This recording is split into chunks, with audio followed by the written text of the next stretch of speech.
Millat fidoyilari.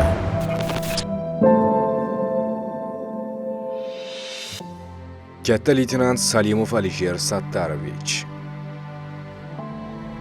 1977-yil 15-sentyabrda Sirdaryo viloyati Yangiyer shahrida ishchi oilasida tug'ilgan. U 1995-1999-yillarda Samarqand Oliy harbiy avtomobil qo'mondonlik muhandislik bilim yurtida o'qigan. Yosh leytenant xizmat faoliyatini Farg'ona viloyatining Marg'ilon tumanida joylashgan harbiy qismda boshlagan. 2000-yilning 31-iyul kuni 8 guruhga bo'lingan harbiylar Surxondaryo viloyati Uzun tumani hududida yashiringan terrorchilar guruhi joyini aniqlash to'g'risida maxsus jangovar topshiriqni olgan. Juda yosh bo'lishiga qaramay, vзвод komandiri vazifasini bajaruvchi katta leytenant Alisher Salimov jangovar guruhlardan birini boshqargan.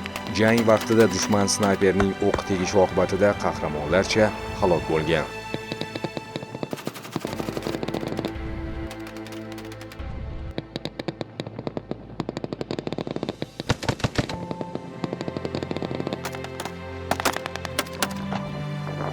O'zbekiston Respublikasi Prezidentining farmoniga muvofiq marhum katta leytenant Alisher Salimov 2-darajali shon-sharaf ordeni bilan taqdirlangan.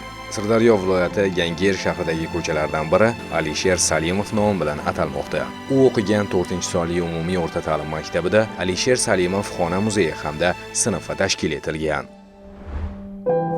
Vatan millat fidoyilarini unutmaydi. Ularning xotirasi qalbimizda mangu yashaydi.